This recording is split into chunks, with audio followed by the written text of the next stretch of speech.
112, 109. Pascal, the three. Good! All-star. Swatted by Boucher. Chris soaring in, finger roll. Little French pastry right there. Gotta love it. Bonjour. Mikey. Bonjour à toutes et à tous et bienvenue pour ce Dino Talk, l'hebdo des Raptors, l'épisode 4, la semaine 4, ce qui signifie qu'on a déjà atteint un mois de compétition. Du coup, je voulais faire un petit peu différemment. Aujourd'hui, au lieu de revenir totalement sur la semaine comme on avait l'habitude de le faire, on va faire un petit bilan de nos Raptors après un mois. Et pour faire ce bilan, j'ai avec moi quelqu'un qui suit les Raptors de très près et souvent la nuit, Victor de Raptors France. Salut à toi, Victor. Salut Mike. Comment ça va, Victor? C'est la première fois qu'on t'a dans les Dino Talk cette saison. Eh ben ça va, on va dire que ça pourrait aller mieux, mais dire que les Raptors sont à l'image de ce qu'ils ont pu être sur les dernières années, donc mi-figue, mi-raisin, mais je pense que le temps maussade de l'extérieur se reflète presque trop sur notre équipe préférée. On va en parler tout de suite. Revenons rapidement sur la semaine écoulée. Cette semaine 4 avec 4 matchs au programme. Les Raptors qui ont commencé avec une victoire contre Washington qui a failli ne pas en être une. Ils ont été menés de plus de 20 points et ont fait un retour fantastique dans le sillage de Siakam. Ensuite, 2 défaites contre 2 équipes contre lesquelles on aurait pu envisager la défaite. On ne va pas se mentir. Milwaukee, puis Boston. Milwaukee, un match à oublier, je dirais, même si les Raptors ont encore essayé de faire un comeback. Ça a été compliqué. Ils ont très mal défendu. C'est peut-être la pire performance défensive de la saison avec Damian Lillard qui a un peu fait ce qu'il voulait en l'absence de Giannis Antetokounmpo. Un très bon match contre Boston malgré la défaite. Je pense que c'est peut-être l'un des meilleurs matchs de la saison si on ne prend pas en compte celui de Détroit, mais l'adversaire était très faible. Le dernier match de la semaine avec une large victoire, une semaine en 2-2 et des Raptors qui sont proches des 50% avec 6 victoires et 7 défaites. Victor, alors, dis-moi un petit peu, toi, rapidement, avant qu'on fasse un bilan plus global, cette semaine, qu'est-ce que tu retiens? Des choses qui t'ont plu, des choses qui t'ont déplu? C'est assez, comme j'ai pu le dire un peu en intro, mi-figue, mi-raisin. C'est vrai que ces Raptors-là, cette saison, il faut être honnête, on s'attendait à pas grand-chose, même s'il y a eu plus de mouvements que prévu cet été. On s'attendait peut-être à 2 victoires, 2 défaites. En gros, c'était un petit peu le bilan qu'en interne chez Raptor France, on se donnait comme objectif. Tu l'as très bien dit, 2 défaites qu'on pouvait attendre, 2 victoires qu'on devait attendre. C'est vrai que là, moi, j'ai senti des Raptors vraiment sur courant alternatif. Cette saison, j'ai l'impression vraiment que les Raptors ont besoin de jouer collectivement et que parfois, malheureusement, les joueurs en individuel ne sont pas à la hauteur et parfois ils le sont sur le match d'après. Mais le problème, c'est qu'ils le sont comment dire, en ddissonance avec le reste de l'effectif. C'est difficile d'analyser ces Raptors, surtout sur cette semaine. Moi, j'avoue que ça a été un peu la baffe à Boston, mais bon, il faut aussi être honnête. On a tenté un peu le tout pour le tout. Ces Raptors qui te laissent marcher dessus durant toute une période pour ensuite revenir dans les 6 dernières minutes d'un quatrième quart-temps. Je commence à en avoir un petit peu marre. Mon palpitant commence un petit peu à être mis à rude épreuve alors qu'on n'est même pas au quart de la saison. C'est difficile à juger. Mais c'est vrai que là, comme on peut être satisfait par exemple d'un Scotty Barnes qui prend peut-être plus d'envergure, qui peut-être ose plus de choses. Siakam, on attend vraiment qu'il se mette en route. Ça reste encore, à mon sens, trop discret par rapport à ce qu'il peut apporter à ce collectif. Et après, bah, c'est plus par intermittence, mais il y a certains joueurs, je pense, qui continuent à nous, on va dire, faire plaisir. Je pense que Dennis Schroeder reste au niveau, etc. Mais encore une fois, tant que le collectif ne se mettra pas à jouer comme un seul homme, on aura des difficultés à espérer plus que des semaines où voilà, il y aura peut-être pas de surprise et malheureusement, le ventre mou de la NBA nous attend. Très bien, très bien. Revenons sur le mois au global, même si je pense que t'as été tout de même général. Euh, Si tu devais dresser un portrait des Raptors, après les avoir vus sur ce premier mois de compétition, pour toi, comment tu les décrirais? Déjà, si on devait donner leurs forces, quelles sont les forces de ces Raptors version 2023-2024 sur si c'est 13 premiers matchs de la saison sur ce premier mois? Ouais, donc par rapport à ce que je disais en intro, c'est vrai que ces Raptors sont assez difficiles on va dire, à définir sur ce début de saison. Je trouve que la semaine qui vient de s'écouler en 2-2 est assez symptomatique de ce qu'on peut retrouver chez les Raptors. Ça veut dire qu'on va face à des équipes euh, sur le papier de meilleure facture, avec des effectifs plus importants, plus solides. On va sentir de la difficulté, mais on sent que les Raptors peuvent être en position d'aller faire un hold-up.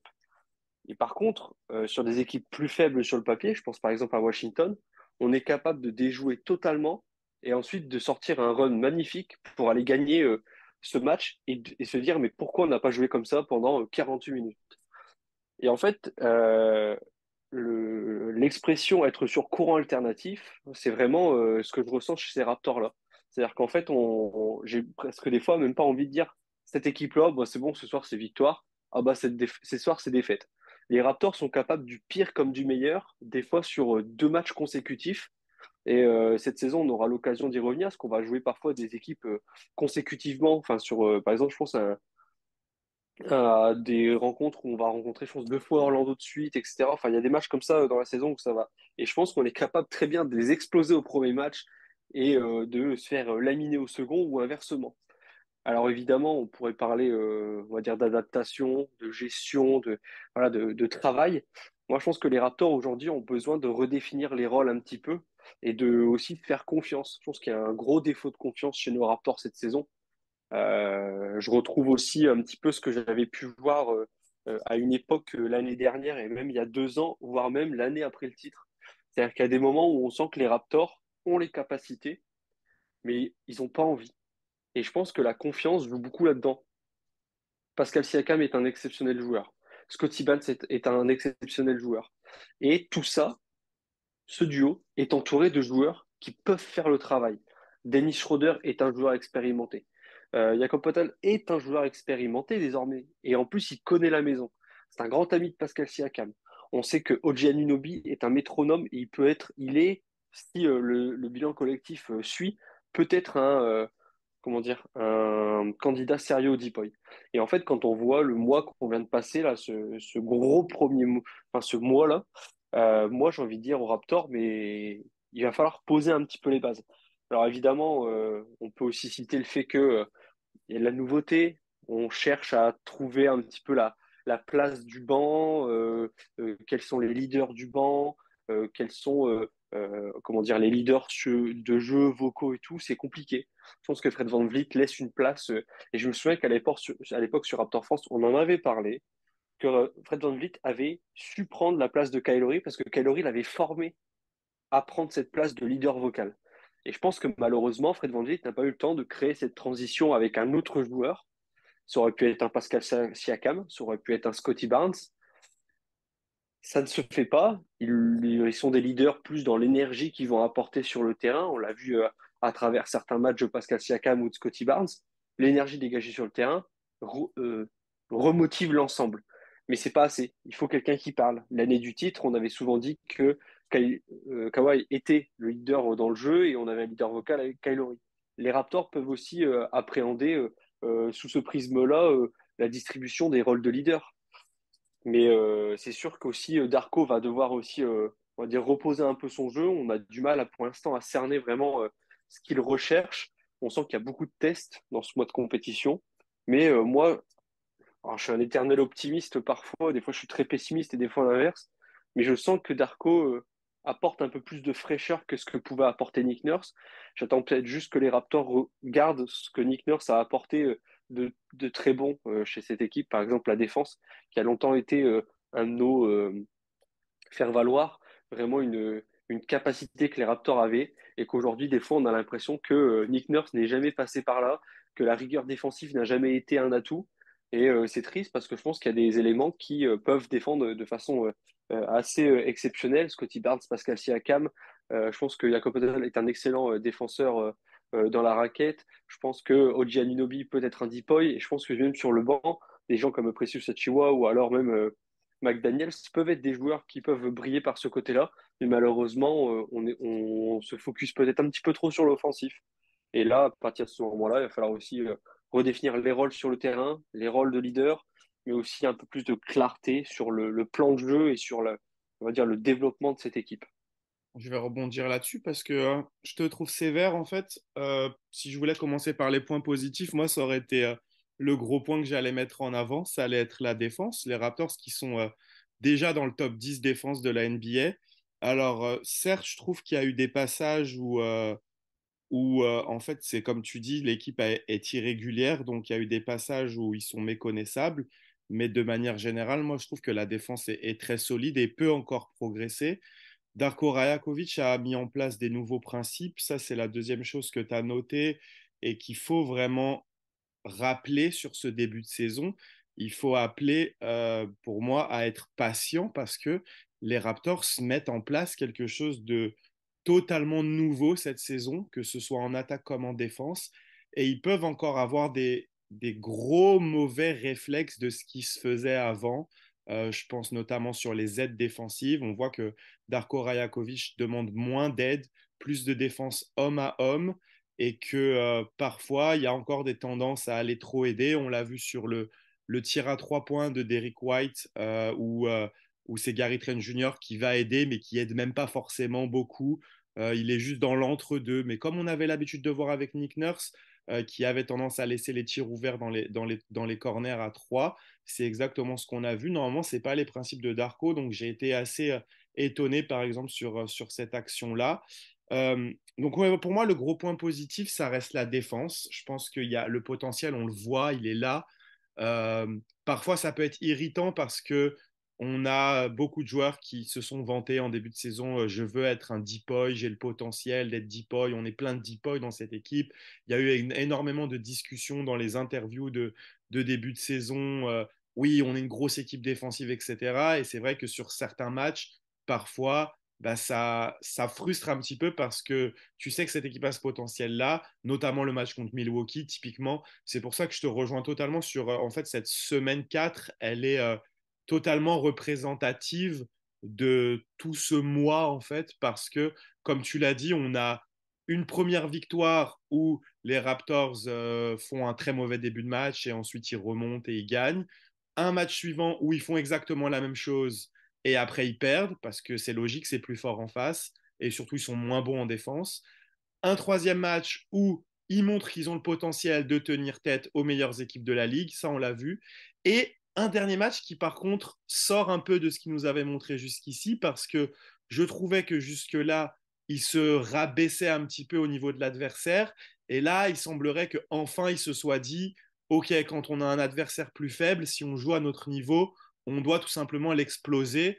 Et c'est ce qu'ils ont fait contre les Pistons et c'est ce qu'ils auraient dû faire contre Portland et dans une moindre mesure, je ne veux pas leur manquer de respect, mais c'est ce qu'ils auraient dû faire à Chicago aussi, où jamais ce match ne doit aller en prolongation si les Raptors sont à leur niveau. Donc voilà, moi c'est ça que je noterais surtout sur ce début de saison. C'est une équipe qui se cherche encore beaucoup en attaque, mais qui a déjà des bases solides défensives, je trouve, mais qui cherche encore. Darko fait énormément de tests par rapport au banc.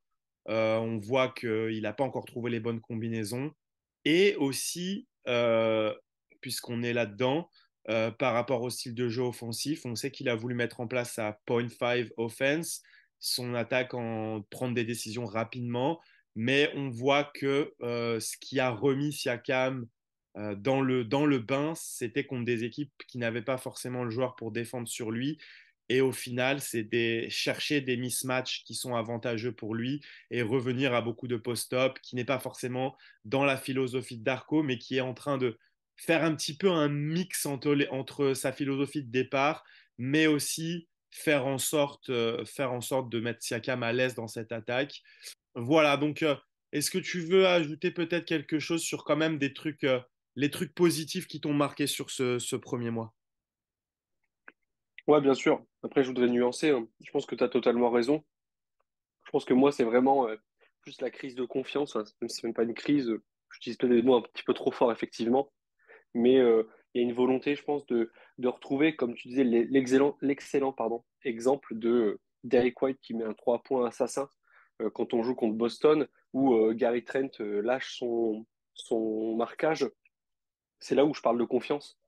Gary Trent, je pense qu'à ce moment-là, il veut aller aider, mais fais confiance à ton coéquipier. Il va défendre. Ne t'inquiète pas. Toi, reste sur ton joueur. Et je pense que tu as raison. Effectivement, Darko, on sent qu'il y a comment dire, une patte qui commence quand même à s'installer. Faut pas se mentir, on sent quand même qu'il y a une différence avec Nick Nurse. Et pour nuancer du coup mon propos, je voulais juste revenir sur l'aspect plutôt régulier. Effectivement, la défense, j'ai peut-être été dur en disant que c'était pas forcément voilà le point fort, même si dans les stats je mens, mais c'était plus sur l'aspect faites confiance à vos coéquipiers, ils sauront défendre ils prendront peut-être un petit bouillon, mais je pense qu'on a des joueurs, comme tu dis, qui sont en capacité de défendre seuls. L'aide pour l'aide, ça ne sert à rien, quoi. Ça ne fait que dégager des axes d'attaque pour l'adversaire. Et je parlais plus dans l'aspect régularité. C'est dingue d'avoir une défense aussi solide et de pas pouvoir savoir l'utiliser sur 48 minutes. C'est plutôt ça Ça, qui c'est me sûr. frustre en tout cas. Ça, c'est sûr. Euh, pour revenir sur les points positifs, bah, évidemment Scotty Barnes, je pense que c'est difficile de ne pas le citer. Mhm. Voilà, j'ai vu un tweet là, pas plus tard qu'il y a une petite heure là où je voyais qu'il a déjà des stats en troisième année largement, en tout cas supérieures à Jason Tatum durant sa troisième année à lui. Donc on montre déjà qu'il est sur des bases pas horribles, hein. C'est clair que Jason Tatum aujourd'hui n'est pas considéré comme un joueur ayant raté sa carrière, au loin de là. Donc du coup, ça montre qu'il y a vraiment un espèce de rebond après une seconde année un petit peu plus difficile pour Scotty. Je suis content de le voir aussi énergique par moment. Et on peut le retrouver aussi dans nos live tweets. Parfois, il va passer un quart temps à pas marquer de points, à rien faire.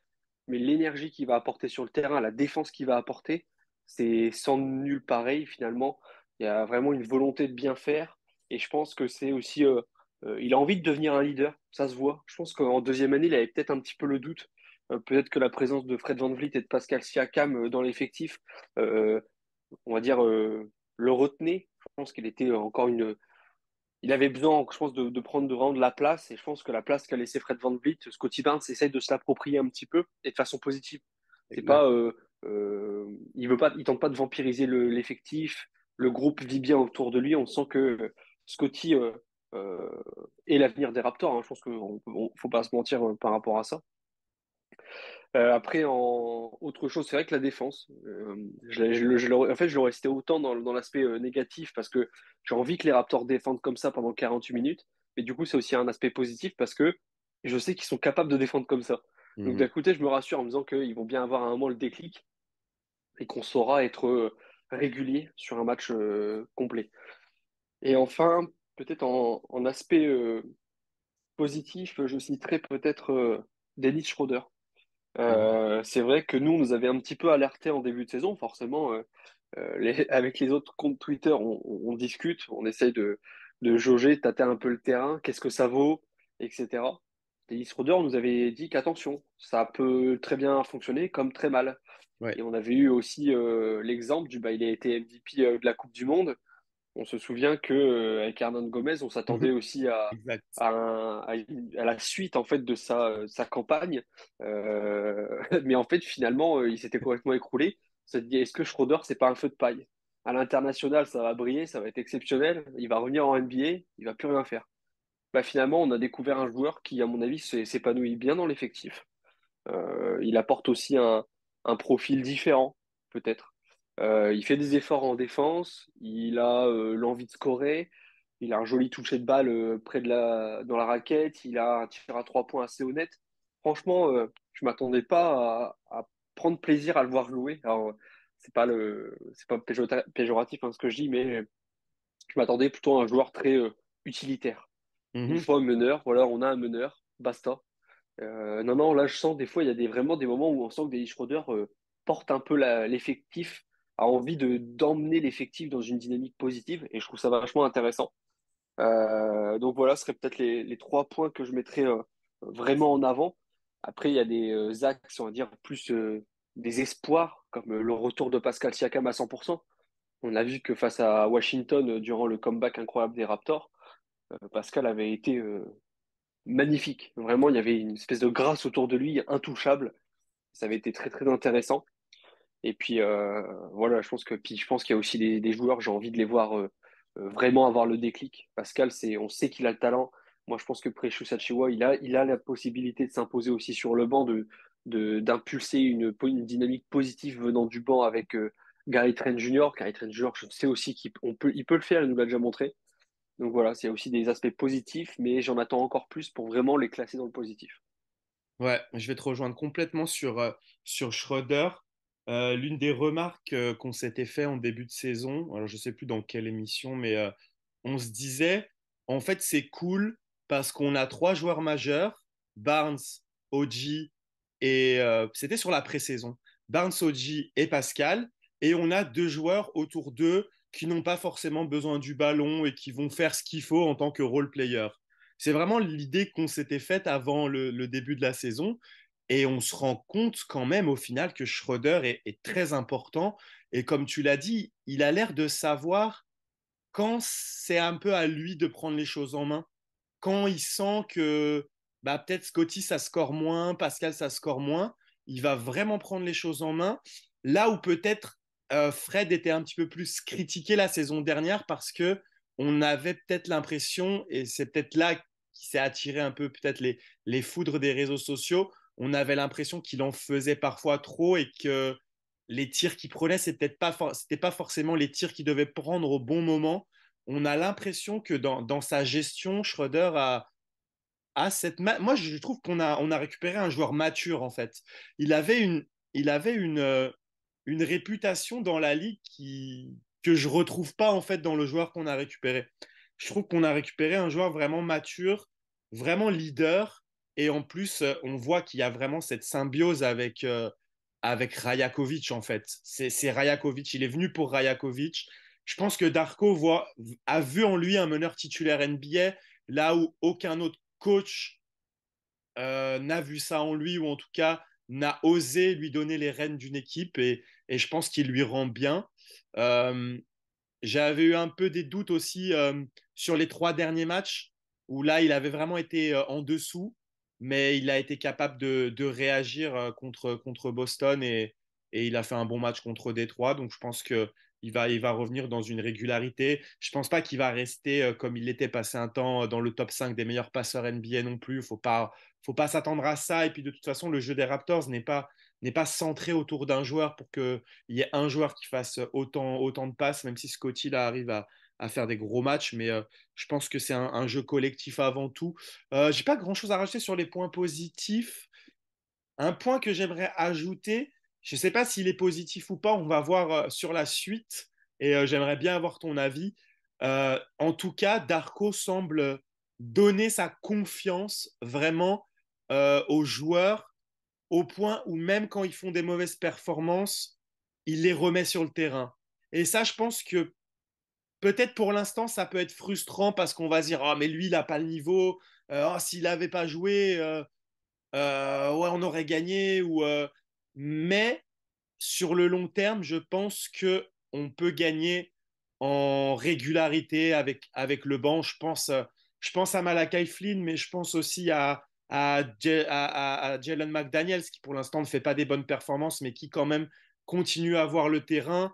Et à Precious Achiuwa, qui quand même montre encore des difficultés dans la compréhension du jeu, dans la prise de décision, mais qui a ce potentiel, comme tu l'as dit. Je ne sais pas comment tu le vois, toi, ça. Est-ce que c'est un truc, tu te dis, oh, putain, mais ça me saoule, c'est bon, Malakai Flynn, il a prouvé qu'il n'avait pas le niveau, au bout d'un moment, il faut lâcher l'affaire? Ou est-ce que, comme moi, tu penses que sur le long terme, ça peut avoir un effet bénéfique? Après, en soi, aussi, on l'a dit dans les émissions précédentes, par rapport au poste de backup meneur, il n'a pas d'autre choix aussi que de faire confiance à Malakai, mais il pourrait, comme Nick Nurse, prendre un autre chemin. Je pense que Darko a apporté, alors, c'est un sentiment qui m'est très personnel, mais qui peut être aussi relaté d'un sentiment qui peut peut-être se retrouver chez d'autres personnes, qui est aussi simple que celui-ci. Des fois, à une époque, en tout cas sur Rapport France, quand on live tweet, des fois, effectivement, comme tu disais, on voit des gens, on dit pourquoi il le fait encore rentrer, etc. Et ça avait été quelque chose qu'on retrouvait, par exemple, chez Malakai Flynn. C'était mais pourquoi il rentre celui-là? Il n'a pas le niveau. En tout cas, c'est pas l'équipe dans laquelle il doit. Enfin voilà, c'était pas forcément la meilleure place pour lui, etc. Et Darko a réussi à apporter quelque chose. Alors, je vais essayer de le verbaliser pour que ça soit compréhensible. Mais il rentre, mais c'est pas grave. J'ai envie qu'il me fasse mentir. Avant, j'aurais été très pessimiste en disant, bah non, lui, c'est bon. Ah, il est rentré, on va se reprendre des pions, c'est bon, la défense, ça va pas suivre, l'attaque, alors là, j'imagine même pas. Et ben là, j'ai envie de dire, un Malak Eifline, par exemple, je vais avoir envie de lui dire, bon allez, je te laisse. En fait, c'est vraiment comme tu dis, laisser la chance aux joueurs de s'exprimer, d'essayer de retrouver un petit peu de la confiance, de se relancer dans le match, etc. Et ça, c'est quelque chose que véritablement j'apprécie chez Darko, c'est cette volonté qu'il a de mettre en confiance les joueurs. Comme tu dis, Jalen McDaniels, depuis le début de saison, ça s'attendait à un vrai joueur de banc qui allait apporter. C'est pas du tout le cas, mais on a envie de se dire, mais faisons confiance au coach. Alors, c'était peut-être pas quelque chose qui est très compliqué à faire, hein, faire confiance à un coach qui arrive comme ça dans une nouvelle équipe et tout. Effectivement, il n'a pas le choix parce qu'il a l'effectif qu'il a, c'est tout. Mais je pense qu'il essaye aussi de trouver les bonnes combinaisons, de mettre les joueurs dans les bonnes conditions. Et bah, ça passe aussi par aucun ne doit perdre confiance. Et comme tu le disais très bien, cette volonté qu'il a de les faire rentrer, même s'ils sont dans une mauvaise passe, c'est aussi peut-être aussi une façon de les challenger. Leur dire, bah là, tu as, peut-être passé 5 minutes sur le terrain qui ont été affreuses, mais c'est peut-être le moment là pour les 5 prochaines où je vais te faire rentrer, de faire mentir les gens qui te regardent, de faire mentir les médias, de me faire mentir moi-même. Parce que peut-être que je me dis que j'ai fait le mauvais choix en te faisant rentrer à ce moment-là du match, à cette position, dans ces systèmes-là. Et Malaga-Philippe, je pense que sur Raptor France, on est très critique envers lui. Moi, je pense que c'est euh, pas un développement raté, mais je pense que il pourra être utile dans d'autres équipes. Je pense pas que chez les Raptors, ça soit forcément le meilleur à son poste. Je pense que ça va rester difficile, même si je pense que c'est un joueur qui peut apporter. Euh, mais il arrive à me faire dire, allons-y, on va y croire. Alors qu'avant, j'aurais été plus pessimiste. Mais Mm. comme tu dis aussi très très bien, je pense que Darko a aussi ce côté très de la bonhomie. On a envie de le suivre, on a un petit peu envie de. Il y a ce côté Mhm. peut-être plus humain, des fois un peu moins froid qu'avait adopté Nick Nurse sur les derniers mois chez les Raptors. Il avait été très froid dans son approche des joueurs. Je trouvais qu'en interview, il était encore un petit peu trop. Euh, autoritaire n'est pas le terme, mais froid, c'est ça. Il était très froid dans sa communication. Je pense que ça se passait aussi mal. On avait eu des échos comme quoi il y avait eu des cassures avec certains joueurs. Mais Darko, on sent qu'il a envie de nous emmener un petit peu, qu'il a envie de nous faire croire dans le projet. Après, c'est sûr que c'est pas évident, même si Darko est arrivé cet été en même temps que d'autres joueurs. Je pense qu'il a eu un minimum à dire sur certains joueurs. Mais on sent qu'il a envie de construire et que bah, ça passe aussi par le fait bah, de faire des expérimentations qui vont pas forcément fonctionner, mais que si on teste quelque chose qu'une seule fois, ça ne veut pas dire que ça ne fonctionnera pas les 10 autres prochaines fois. Et dans ce cadre-là, je pense que Darko a peut-être l'approche la plus humaine, la plus intéressante que on aurait pu trouver pour les joueurs en difficulté qu'on a actuellement chez les Raptors. Non, mais de toute façon, c'est exactement ça. On l'avait noté dès son arrivée, cette volonté. Enfin, c'est pas cette volonté, parce que c'est lui, il est comme ça.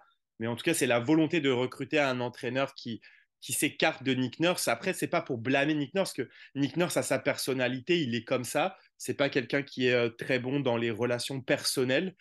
C'est très professionnel avec Nick Nurse et ça a marché. De toute façon, il est allé chercher un titre. Peut-être c'était le meilleur coach possible pour Kawhi Leonard, qui lui n'a pas besoin de relations, c'est pas ce qu'il cherche. Mais on voit vraiment ce coach qui est dans le relationnel, mais avec tout le monde en fait, même avec les journalistes, tu le vois, il prend le temps, il discute en off, à la salle quand il arrive, il dit bonjour à tout le monde, le personnel de sécurité, il prend soin de tout le monde. On l'a vu, on le voit dans le vlog de Dennis Schroeder, il prend des nouvelles des membres de la famille, des choses comme ça. Bah, on le voit, de toute façon, c'est un coach qui est vraiment proche de ses joueurs. Mais tu vois, c'est un peu comme Popovic y fait. On a souvent ces récits de Popovic qui est parti à un restaurant avec Boris Diaw et tout ça. C'est quelque chose que, comme tu l'as dit, Nick Nurse ne faisait pas et qui, en plus, sur la saison dernière, Nick Nurse avait tendance à un peu critiquer ses joueurs dans les médias et pour avoir eu des retours des joueurs, les joueurs moi, j'ai toujours tendance à dire, si tu critiques tes joueurs dans les médias, c'est que tu l'as fait avant. Et visiblement, ce n'était pas le cas, en fait. C'est qu'il balançait sur ses joueurs, mais qu'il n'avait pas les discussions au préalable ou après avec les joueurs pour leur expliquer ce qui se passe. Et là, on a vraiment cette impression-là, c'est que Darko prend le temps, il l'a dit, hein, il a des rencontres avec les joueurs chaque semaine, avant chaque match, il prend le temps. Un peu, ça me fait penser, c'est vraiment à l'européenne parce qu'il dévoile sa composition, qui va jouer, combien de temps. Vraiment, il discute des rôles avec chaque joueur et ça, je pense que c'est un truc qui est vraiment bénéfique pour une équipe qui est malgré tout en développement. Donc, je pense qu'on a bien fait le tour de ce premier mois du point de vue des choses positives. On est allé même au-delà. On n'a pas parlé que du positif. On a parlé de cette équipe qui est en transition, de cette équipe qui est assez irrégulière. Justement, cette équipe assez irrégulière, ça fait partie des points négatifs de ce début de saison. Je vais en ajouter un tout de suite, hein, on ne va pas se cacher. L'attaque, ça, c'est un vrai chantier. On peut le caractériser comme ça, je pense.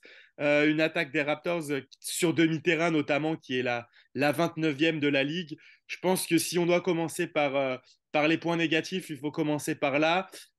Comment tu vois, toi, cette attaque des Raptors? Est-ce que tu vois des motifs quand même d'espoir de l'avoir progressé malgré tout, quand même, ce qu'il faut noter, comme ça on fait une transition positif-négatif. Euh, Là aussi, encore une fois, Darko qui s'éloigne de Nick Nurse avec très peu d'isolation et les Raptors qui sont parmi les meilleures équipes en termes de pourcentage de panier sur passes décisives. On est deuxième derrière les Spurs. Et dans ce classement-là, dans le top 6, il y a toutes les équipes réputées pour leur jeu collectif de la ligue, hein. Il y a les Warriors, il y a les Kings. Bizarrement, il y a Détroit, mais je pense que Détroit, c'est parce que il n'y a pas beaucoup d'individualité, mais c'est un peu comme nous, donc ils sont obligés de s'appuyer sur un collectif pour scorer. Mais en tout cas, on voit une volonté de se passer la balle, de faire circuler, même si ça cause beaucoup plus de pertes de ballon. Et une équipe des Raptors toujours efficace sur le jeu en transition grâce à une bonne défense. Moins d'interceptions cette année en revanche, un jeu plus conservateur en défense, mais ça, je l'ai déjà dit, on ne va pas revenir là-dessus. Mais voilà, cette attaque, quelles sont un peu tes satisfactions s'il y en a, mais surtout les points négatifs? Alors, en termes de satisfaction, c'est vrai qu'effectivement, on est sur autre chose. C'est difficile d'être satisfait de l'attaque. Je pense qu'effectivement, il y a l'aspect en termes de régularité qui pose des problèmes dans tous les cas. On a du mal à enchaîner, on a du mal à lancer des runs. Ça, c'est vrai que depuis le début de saison, on a très peu de matchs où les Raptors arrivent à planter des runs de 10-12 points. Des fois, c'est vrai que la saison dernière, on avait peut-être plus le cas. Mais en tout cas, il y a vraiment cette sensation un petit peu de jeu haché en attaque. Je pense que c'est aussi le temps que les cadres de l'équipe qui étaient là l'année dernière retrouvent un petit peu cette volonté de travailler en équipe. Euh, donc c'est vrai que là, c'est un point négatif, c'est que bah, on sent qu'il y a encore une période d'adaptation qui doit passer. Moi, il y a peut-être aussi. Alors, c'est un point positif, enfin, c'est un point négatif, mais qui est en train de se développer Mhm. positivement. C'est qu'au début, il n'y avait pas trop de relation entre Jacob et Dennis Schroeder, mais là, on commence à voir un petit peu les prémices de ce que ça peut être. On est en train de voir de plus en plus de connexions entre le meneur pivot. Et ça, je trouve ça vachement intéressant. Euh, le jeu en pick and roll des Raptors. Voilà, on sait qu'il y a les Raptors peuvent scorer à peu près dans tous les compartiments du jeu. On sent il y a l'effectif pour, mais on sent qu'ils se cherchent, qu'ils essaient de chercher des parcours favorables, etc. On sait que Pascal peut avoir une belle qualité quand il s'agit en contre-attaque. On sait que Scotty Barnes peut aller au poste et enfoncer même les pivots les plus lourds. Vraiment, je pense qu'il faut faire confiance à nos Raptors, mais j'en attends beaucoup plus. Pour l'instant, on sent qu'il y a vraiment trop peu il y a il y a de la variété dans le jeu, mais on ne recherche pas encore assez l'efficacité. Moi, je pense qu'il faut d'abord essayer de voir quelles sont nos forces et vraiment de travailler là-dessus. Jacob, on sent que des fois, il est un petit peu sevré de ballon, alors que parfois, il est sur des stats assez hautes en termes de réussite au tir, ce qui est parfois un peu dommage. Notre jeu à 3 points, on le cherche encore aussi. Il faut être honnête, c'est difficile d'essayer d'accéder, de savoir qui est en capacité de mener ça. On sait que Schroeder, pour l'instant, a un tir honnête. On sent que Scotty commence à développer un peu son tir. Pascal commence à retrouver. Alors, je suis content parce qu'il en prend moins, mais on sent qu'il a encore besoin de retrouver un petit peu de confiance à 3 points. On le banc aussi. Et ça, c'est par exemple un des points négatifs. J'ai besoin de voir plus Guy Trent Jr. Apporter offensivement. Quand il rentre sur le terrain, ça doit être un véritable feu follet. Ça doit véritablement être le joueur dynamite sorti du banc. De toute façon, c'est notre sixième homme, donc il doit avoir cette place-là. On sait qu'il a les capacités, qu'il a le talent, la technique. On sait qu'il a développé un beau bagage défensif la saison dernière. Mais cette saison, voilà, on sait que la défense, on a les joueurs pour. À lui, peut-être de revenir un petit peu plus sur son côté offensif qu'il a eu par le passé. On sait qu'il est capable de gros cartons, à lui de nous faire mentir et d'aller chercher. On sait qu'il est dans son année de contrat, donc dans sa dernière année de contrat, parce il a pris son option. Mhm. Donc on a besoin de le voir un peu plus briller. Donc voilà, je pense qu'il y a de la régularité à trouver offensivement. Je pense qu'on a besoin de retrouver un Gary Trent Jr. plus efficace, vraiment plus dynamique. On a besoin de retrouver aussi un vrai jeu à 3 points. Je pense que ça, c'est aussi, sa façon, c'est obligatoire aujourd'hui en NBA. Et aussi, j'ai besoin de voir une relation meneur-pivot qui se développe beaucoup plus parce que c'est aussi une façon de varier le jeu et de ne pas forcément toujours passer comment dire, par Pascal ou par Scotty. Et enfin, peut-être en dernier point, même si c'est un faux point, c'est aussi j'ai besoin d'avoir plus de clarté dans l'utilisation offensive de OG. On sait qu'OG a des bonnes capacités au poste, il a la capacité à pénétrer dans la raquette, à voir s'il est toujours utilisé en 3D et que là, du coup, on se limite vraiment à l'utilitaire offensivement. Ou alors, si on essaie des fois un petit peu d'utiliser la créativité d'OG qu'il peut avoir, hein, pour, on va dire, varier le jeu offensivement et que tout ne passe pas que forcément par les deux meneurs, plus la relation meneur-pivot, par exemple. Ouais, on l'a vu sur certains matchs. Quand même, ce système de Darko, c'est ça que j'aime bien. Il essaye quand même de mettre en avant un peu tous les joueurs. Et il y a eu des matchs, je ne sais plus lequel c'est. D'ailleurs, dans le Raptor Show, ils avaient qualifié que c'était le meilleur match de OG en pénétration. C'était peut-être le premier contre Milwaukee. On voit quand même des flashs d'OG à la création, avec des matchs à 4 passes, utilisé différemment, c'est vrai. Il n'est pas utilisé trop au poste. Il est utilisé surtout en mouvement, en sortie d'écran, des choses comme ça. Un peu moins aussi balle en main, et c'est pas plus mal parce que c'est peut-être pas forcément sa force. Je pense qu'il faut arrêter d'attendre de lui qu'il soit le nouveau Kawhi. Je pense pas qu'il ait le jeu à mi-distance et le dribble suffisant pour le faire. Mais comme tu dis, il y a des lignes de pénétration à exploiter parce que quand il est lancé, il est difficilement arrêtable. Son tir à 3 points est déjà très en place. Il est trouvé en catch and shoot, ça, il n'y a pas de problème. Il développe un petit tir derrière les écrans, donc ça c'est pas mal. Mais du coup, je me perds parce qu'on était censé parler des points négatifs et je commence à faire les longes d'Oji Anunoby, qu'on n'a pas cité dans les points positifs, mais qui en fait partie quand même. Ce début défensivement, on voit qu'il est indispensable. Quand il a été absent, ça a été très compliqué. De manière générale, je te suis en fait, sur le début de saison de Paul Tull, en fait, tout simplement. Je trouve qu'il est décevant sur ce début de saison. C'est l'un des points négatifs pour moi. Mais, comme tu l'as dit, il y a du mieux dans sa relation avec Schroeder, mais aussi dans cette utilisation que Darko a évoquée dès le début de l'année, d'utiliser ses pivots au poste haut en tant que distributeur. La chose que Marc Gasol excellait, c'était vraiment son point fort. Mais ce qui démarquait Gasol de Paul Tull, c'est que Gasol, comme il était une menace au tir de loin, il faisait sortir les défenseurs. Et ça, on en parlait avec Alex sur le premier Dino Talk. Le problème, c'est que Paul Tull, il ne fait pas forcément sortir son adversaire direct vu qu'il est limité au tir. Et sur ce début de saison, on avait du mal à voir cette utilisation au poste fonctionner. Mais là, sur ces derniers matchs, j'ai beaucoup plus vu de connexions Paul Tull Siakam sur les high-low, comme on dit, avec un système qu'ils font très très souvent où le meneur sert Paul Tull et va faire un écran pour Siakam qui vient curl autour de Paul Tull et qui coupe. Et souvent, souvent, il récupère un joueur plus petit et ça permet à Paul Toll de lui faire la passe. Ça commence à marcher de plus en plus. On l'a vu un petit peu avec Scotty aussi. Paul Toll qui essaye de trouver Scotty. Il a l'air de trouver ses marques dans cette chose-là. C'était pas évident forcément au début de l'année. Donc je trouve que c'est encore, je reviens à du positif. Donc j'ai pas envie de voir le négatif, on dirait aujourd'hui, mais euh, ouais, ça c'était le début de saison de Paul Tull quand même un peu en dedans, même défensivement. Je trouvais qu'il n'avait pas l'impact qu'on l'avait vu avoir dès son arrivée l'année dernière. Au point où même à un moment, je me suis dit, est-ce qu'on n'a pas un peu surévalué Paul Tull? Je sais que d'autres médias étaient beaucoup plus sévères avec lui. Hein.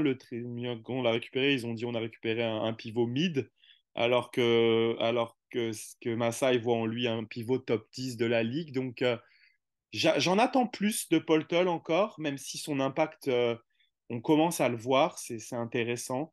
Donc voilà, parmi mes points négatifs, c'est ça. En attaque, tu l'as dit, hein, l'adresse à 3 points qui est vraiment trop fluctuante.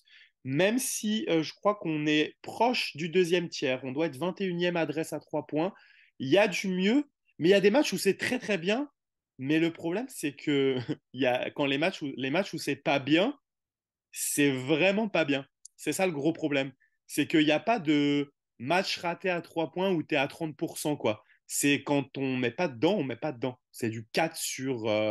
Bon, après, ça s'explique parce qu'on a eu plusieurs rencontres où il y avait à la fois Gary et Oji qui étaient absents. Donc, en fait, tu enlèves quasiment les deux meilleurs shooters à 3 points de l'équipe. Et puis, on a Grady Dick, on n'a pas parlé de lui du tout, qui, démontre qu'il est plus qu'un simple shooter, mais qui pour l'instant ne démontre pas qu'il est un shooter en fait. C'est assez particulier. Bah tiens, je vais te lancer là-dessus. Qu'est-ce que tu penses du début de saison de Grady Dick? Vraiment chouchou des fans. Hein. Dès qu'il rentre, on sent la Scotiabank Arena qui est en ébullition, qui attend le moindre de ses tirs. Pour moi, il a montré plus que ce que j'attendais défensivement. Je pensais qu'il serait plus largué que ça et au final, c'est plutôt correct. C'est plutôt même très intelligent off-ball. Euh, En attaque, il montre qu'il a des bons déplacements, il sait cut, tout ça, il se déplace bien, il sait se rendre libre. Il est intéressant au rebond offensif, il a du nez pour ça. Mais ce qu'on ne voit pas pour l'instant, c'est l'adresse à 3 points, ce pourquoi il a été drafté. C'est vrai que quand tu parles de chouchou des fans, j'avoue que moi j'aime beaucoup le personnage. Le personnage a vraiment une aura, il dégage quelque chose, ce joueur, vraiment de la joie. Et je pense que ça, c'est aussi un aspect qu'on sous-estime trop dans une équipe NBA. On a besoin de joueurs qui rapportent de la bonne humeur parce que bah, quand on a des difficultés à montrer son niveau, qu'on a dû, peut-être comme je disais, quand on parlait de confiance, on a besoin aussi de ce genre de joueurs. Je pense que Grady est arrivé peut-être dans l'équipe qu'il lui fallait. Je, je vais être honnête, hein, je pense que voilà, je pense qu'il est dans une équipe qu'il aime, qu'il apprécie.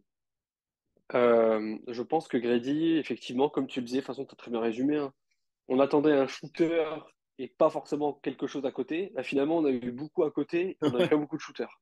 Et c'est vrai que j'attends. Alors moi, je suis content parce que du coup, ça montre bien que c'est un joueur qui évolue et qui montre qu'il veut être plus qu'un simple shooter, qu'un simple tireur à 3 points. Il a montré de bonnes choses. Je pense qu'il a une capacité à aller jouer sous le cercle intéressante quand il est lancé, qu'il a vraiment, Ouais, voilà, il cherche des shoots un peu, des shoots circus, tu vois. Genre, c'est un petit peu, des fois, c'est un peu impressionnant, mais j'apprécie. Effectivement, je pense qu'à 3 points, je pense que de toute façon, à 3 points, ça va être un peu comme ce qu'on attend de Gary Trent Jr.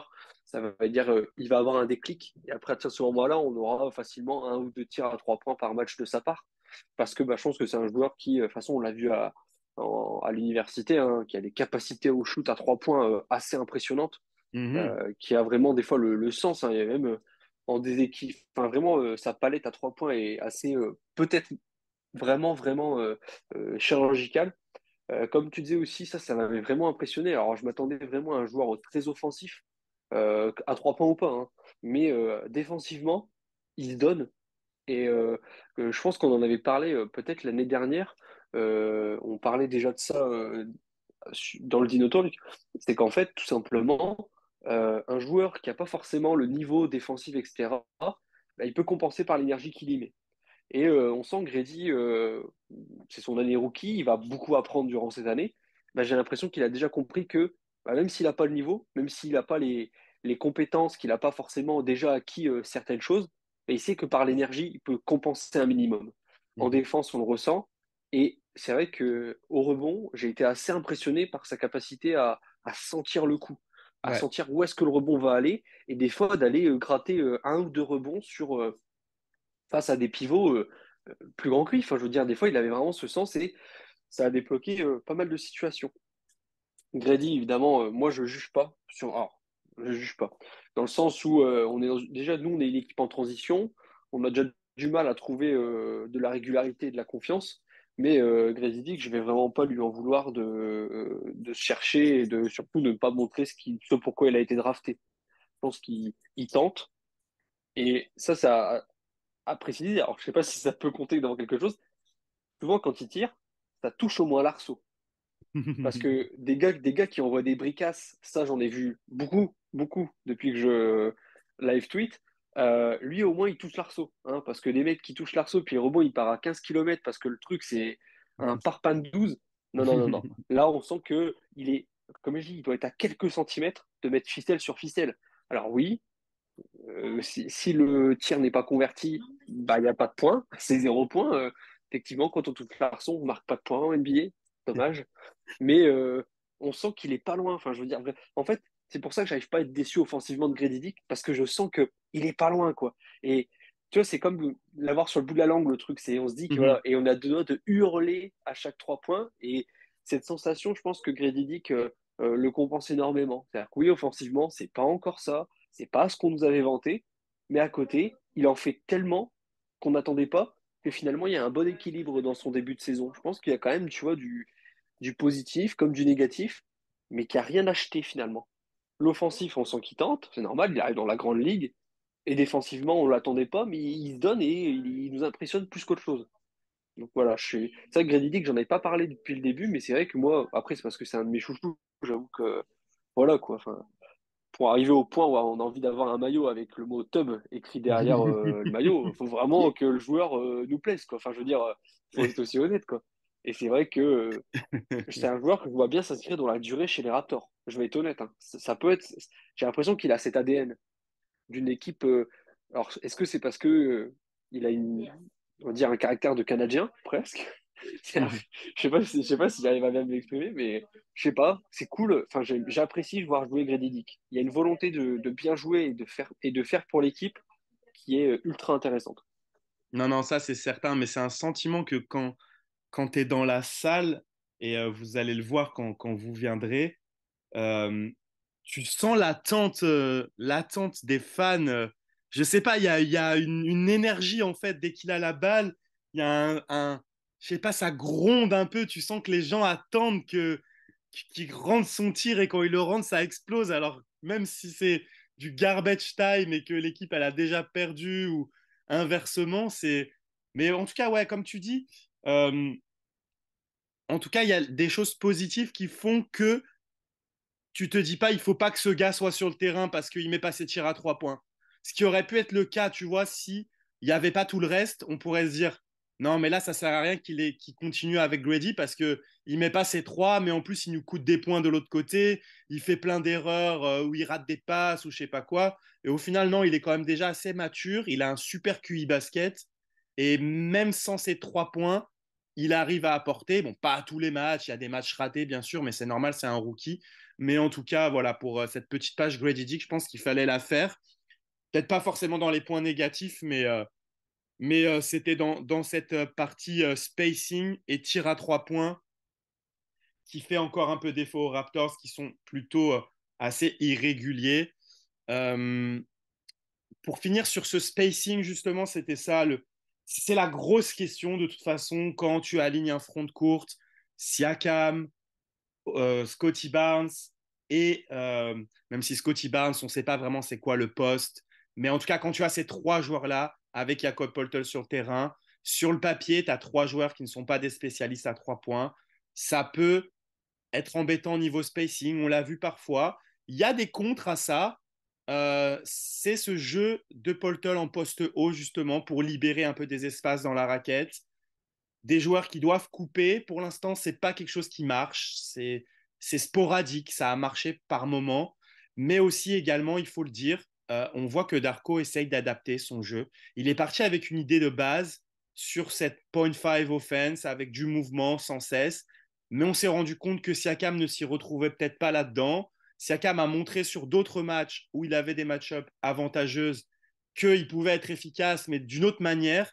Et j'ai l'impression que maintenant, Darko s'adapte et est en train de faire avec sa point 5 offense, mais en même temps de faire en sorte de mettre Siakam dans les meilleures conditions. Et c'est ce qu'il faut faire, quoi qu'il en soit, de toute façon, parce que ça marche ou non avec Barnes, tu as besoin que Siakam soit bon, que tu veuilles le garder ou que tu veuilles le transférer plus tard. Et d'ailleurs, pour finir là-dessus, un peu sur ce bilan du mois, pour l'instant, un peu, quelle est ta position là-dessus?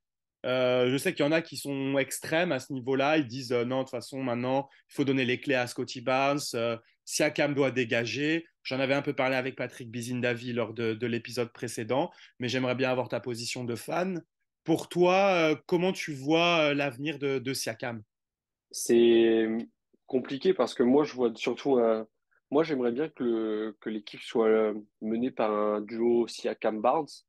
Je pense que on sait qu'il y a des équipes qui peuvent fonctionner autour d'un duo fort. C'est souvent des duos genre 1-4, 1-5. Et donc, du coup, on a une complémentarité sur le terrain. On le voit avec Yanis, où c'est du 1-4 avec Lillard. On voit que ils ont essayé de créer la même chose. Enfin, il y a la même chose qui se crée avec un 2-4 du côté des Wolves avec Karl Anthony Towns et Anthony Edwards. Mais on sait que c'est pas forcément facile de faire émerger un duo, surtout quand ils sont sur deux postes qui peuvent s'intervertir, hein, et où leur autre leader, leur lieutenant sont aussi sur des postes quasiment similaires, hein. C'est difficile, mais moi j'ai envie d'essayer de tenter l'aventure à deux, si je puis dire. On savait que par exemple durant l'année du titre, on avait joué sur un duo Kylori, Kawhi Leonard où il y avait un leader in-game et un leader vocal. Bah là, j'ai envie de voir un duo qui pose les bases dans le jeu et qui parle, tout simplement. Alors, je sais que Pascal et Scotty sont pas forcément les plus grands, on va dire, leaders vocaux de la ligue, hein. C'est une certitude. Mais j'ai envie de tenter l'expérience autour de ça. Après, oui, effectivement, si à un moment ça doit bouger, malheureusement, je pense que ce sera Pascal Siakam qui risque de faire les frais d'un trade ou d'un mouvement de Masai Ujiri, même si je pense que Masai aime beaucoup Pascal et donc du coup ça le sauve un petit peu pour l'instant des mouvements qui pourraient se passer. Euh, je vois pas autre joueur qui pourrait bouger, hormis peut-être Gary Trent Jr. Dans un autre registre, mais encore une fois, attention au trade pour trade. On sait très bien que c'est facile de faire des échanges en NBA, c'est facile d'aller trouver des équipes qui ont envie de bouger, mais c'est difficile parfois de trouver le bon trade et de trouver le mouvement qui fonctionne bien là-dedans. Moi, je pense que voilà, on doit donner encore un petit peu de crédit à cette équipe. Nouveau coach, des nouveaux arrivants, Jacob qui est là enfin sur une année complète, Dennis qui vient d'arriver, Oji qui retrouve un rôle différent sous Darko que sous Nurse. Donnons du crédit à cette équipe et on critiquera peut-être plus à la mi-saison où là on aura peut-être un échantillon plus intéressant à traiter. Là, je te suis totalement. Je pense qu'il faut laisser du temps encore avant de juger le produit, en fait, tout simplement, parce qu'on est à seulement 13 matchs dans la saison d'un nouveau coach qui a quasiment tout chamboulé, en fait. Et il y a quelqu'un qui disait une belle chose, c'est sur Yahoo, c'est CJ Miles dans son podcast, il expliquait que, en fait, avoir des habitudes de jeu de 5 ans, tu ne peux pas les changer en un été comme ça, en fait. Et c'est normal que ça va prendre du temps pour que la philosophie de Darko et que les systèmes, les préceptes soient complètement mis en place, complètement assimilés, en fait. Et comme on l'a dit, par exemple, avec ce qui s'est passé à Gary Trent contre Boston, où on le voit très souvent, parfois les joueurs qui hésitent à switcher parce que Darko, c'est beaucoup moins de switch. Même si par contre, alors là, j'ai été très étonné, j'ai pas compris pourquoi les Raptors ont systématiquement switché Dennis Schroeder contre Boston, en fait, qui s'est retrouvé face à Porzingis ou face à Jalen Brown et Tatum à plusieurs reprises. J'aime bien son agressivité défensive, mais par contre, Schroeder, je trouve que c'est absolument pas un joueur qui est switchable. C'est pas comme Kyle ou même Fred, qui sont très très bons sur les joueurs plus grands qu'eux pour les embêter en bas, leur arracher le ballon et tout. Et j'ai pas compris pourquoi on avait switché autant. Et il y a un panier décisif qu'on se prend à cause de ça. C'est celui juste avant Derrick White, où en fait Porzingis se retrouve isolé contre Schroeder. Et c'est assez drôle parce qu'en fait, il s'est retourné, il a shooté. Et en fait, c'est comme s'il y avait personne sur lui. Il le voyait même pas, en fait. Il devait avoir sa tête à la hauteur de son torse. Et il s'est retourné comme s'il y avait personne. Et une chose assez drôle, et là, Schroeder, il s'est défendu comme il a pu en post-game. Il a été interrogé là-dessus. Il a dit hard contest, good shot. Mais il n'y avait pas de hard contest du tout là-dessus. C'est comme s'il y avait personne sur lui, Porzingis, à ce moment-là. Donc voilà, des préceptes qu'il faut encore prendre du temps à mettre en place. Et moi, je suis du même avis. Je pense qu'en vrai, le duo, avec du mouvement, il peut fonctionner. Ce qui est peut-être plus compliqué, c'est avec Yak, mais on a vu beaucoup d'Arco terminer les matchs. Et pour moi, c'est le 5. Je l'ai même dit depuis un moment. Pour moi, c'est le 5 qui doit terminer les matchs. C'est avec Scotty, en fait, en pivot small ball et avec Gary sur le terrain. Parce que Jacob, il y a toujours cette histoire de lancer franc et du fait qu'il ne peut pas spacer. Ça reste trop fermé quand il est là. Je pense qu'il y a moyen de moyenner sur le début de match parce qu'il faut commencer fort défensivement. Euh, et qu'il y a moyen de faire des choses avec cette histoire de poste haut, mais sur les fins de match où tu as besoin d'espace pour Barnes, pour Siakam, pour moi, le 5 de petite taille qui a très bien fonctionné, pas l'année dernière, mais l'année d'avant avec Nick Nurse, hein, où les Raptors finissent cinquième. C'est juste que je pense que les joueurs se sont lassés de ne pas avoir de pivot sur tout un match, en fait.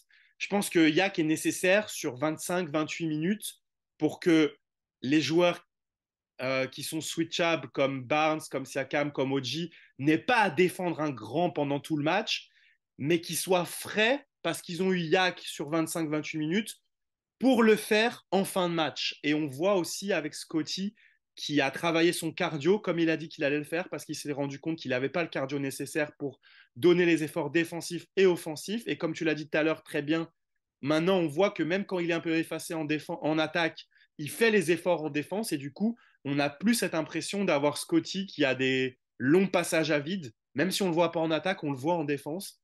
Donc, moi, je pense que je suis comme toi, il faut leur laisser le temps. Je pense que ça va venir. Et je suis plutôt optimiste pour la suite. Et on va parler de la suite avec la semaine à venir. Mais est-ce que tu as quelque chose à ajouter ou rebondir sur un truc que je viens de dire? Non, non, bah, de toute façon, je pense qu'on a été assez complet et dans l'ensemble du temps, de la confiance et un peu de régularité. Et on retrouvera peut-être les Raptors plus efficaces que jamais.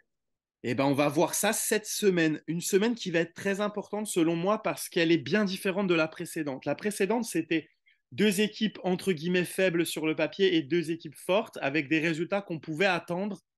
Cette semaine, les Raptors vont se déplacer ce soir à Orlando, en back-to-back ensuite contre Indiana, avant d'aller affronter, non, de recevoir pardon, les Bulls vendredi et ou de se déplacer à Cleveland en fin de semaine. Là, pour moi, c'est quatre équipes qui sont dans le range des Raptors, en fait, qui sont soit un petit peu au-dessus, qui peuvent viser le bas du top 6. Donc Cleveland, ça peut viser un petit peu plus haut, même si leur début de saison est raté, ou qui peuvent viser le play-in. En fait, c'est typiquement une semaine pour moi où on va pouvoir juger les Raptors face à leur concurrence. Euh, comment toi, tu vois l'importance de cette semaine qui pourrait soit refaire passer dans le positif, soit peut-être s'éloigner en cas de grand nombre de défaites, s'éloigner un petit peu du 50%. Est-ce que c'est pas une des premières semaines charnières de la saison? Si, si, tout à fait, c'est vraiment ça, hein. De toute façon, tu l'as très bien résumé. C'est une semaine où on va pouvoir tester un petit peu où en sont les Raptors, où se positionnent-ils en termes de jeu vers est-ce qu'on est dans une semaine déclic ou en jouant face à des équipes qu'on risque de retrouver en play-in par exemple ou en début de play-off si la saison se passe beaucoup mieux. Euh, c'est vrai que par exemple, je pense que Chicago, l'année dernière, on a joué en play-in face à eux avec le résultat qu'on connaît. Euh, il faut miser aussi sur un petit peu sur ces équipes qui ont un petit peu de mal à démarrer la saison, qui ont du mal à trouver une identité propre et qui du coup ne proposent pas forcément le jeu attendu comparé à l'effectif, tout comme nous. Hein. Je pense qu'ils peuvent avoir comment dire, entreprendre la confrontation avec les Raptors dans le même sens que nous prenons les confrontations avec eux. C'est-à-dire qu'on est dans le même range. À nous de montrer que nous sommes dans le haut de ce petit classement en interne. Et donc là, il va falloir jouer un petit peu des coudes, retrouver un Pascal Siakam efficace, retrouver un banc et un petit peu de tenue, et surtout aussi avoir un Scotty Barnes très en forme, parce qu'on sait que quand Scotty est en forme, souvent l'équipe essaie de suivre un minimum, et c'est souvent un petit peu un dynamiseur de collectif, à lui de montrer que il peut être aussi un leader parce que, comme on le disait, si à un moment ça se passe mal, peut-être que trade arrivera et peut-être qu'un jour Scotty sera le seul sur le terrain à devoir justement montrer cette voie. Donc autant qu'il le montre dès maintenant, alors que l'effectif est encore bien au complet, qu'il a encore les gens avec qui il a pu créer des liens lors de son arrivée chez les Raptors. Effectivement, semaine charnière, semaine de test. Et maintenant, bah, on n'a plus qu'à espérer que nos Raptors soient à la hauteur un minimum. Parfait, eh bien on va conclure là-dessus. Eh bien merci à toi Victor pour ce premier passage dans l'hebdo des Raptors. Merci à toi, ça fait plaisir de pouvoir en rediscuter un petit peu. En plus, ça va faire un petit bilan du mois, ça fait bizarre, mais en espérant pouvoir revenir plus régulièrement cette année. On te retrouvera certainement dans le prochain Dino Talk grand format. En attendant, on se laisse là-dessus. Merci à tous de nous avoir suivis. Et comme on dit toujours quand on se quitte, let's go Raptors! Let's go Raps! Lowry for three. Bang! Oh, it's over! It's over, ladies and gentlemen!